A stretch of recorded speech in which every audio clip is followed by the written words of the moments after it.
सभी को जय Shri Krishna ji. Welcome to my channel. और आज की कहानी है कर्मों का लेन देन।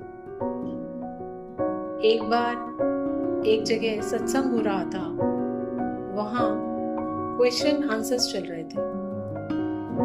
तो एक महिला बीच में से उठी और कहने लगी, बाबा जी, जो वहाँ के महंत थे, उनसे कहने लगी कि बाबा जी, मेरा पति मुझे रोज मारता है। तो बाबा जी कहने लगे, तुझे खाना देता है क्या? तो कहने लगी, हाँ जी बाबा जी, मुझे खाना देता है। दोबारा से वह बात कहती है, बाबा जी, मैनू बहुत कुटता है। तो बाबा जी कहने लगे कि तुझे खाना तो देता है। तो वह महिला थोड़ा परेशान होने लगी और कहने लगी, बाबा जी, तुसी बार बार इको ही गल पूछते जाते हो।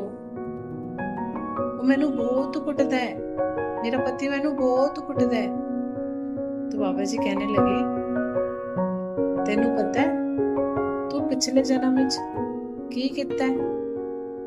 ए सारा कर्मा दा लेन देन हैगा। तो बाबा जी बताते हैं कि तुम इसकी सौतेली माँ थी।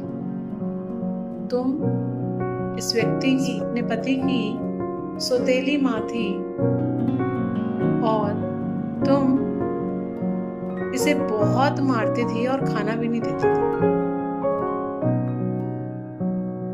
तुम इसे बहुत मारती थी और खाना भी नहीं देती थी, पर है शुक्र मना कि तेनू कुटदा है पर खाना तो देता है। तो सुनकर वह महिला बहुत जोर जोर से रोने लगी और बाबा जी से माफी मांगने लगी कि सही कह रहे हो बाबा जी, शायद है कर्मा दे लेन देन है। तो इसीलिए कोई भी परेशानी, कोई भी विपदा आ रही है, उसे हंसकर झेलें, क्योंकि ये लेन देन हमारे कर्मों का है।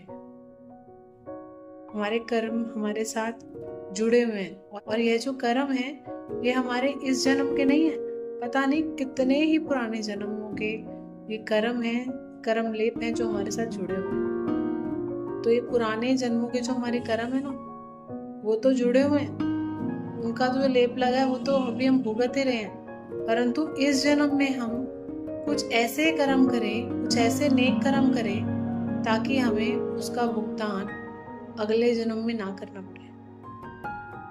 इस जन्म में हम कुछ अच्छे नेक कर्म करें। धन्यवाद। अगर आपको ये कहानी मेरी अच्छी लगी हो तो लाइक, शेयर एंड सब्सक्राइब करना ना भूलें। धन्यवाद।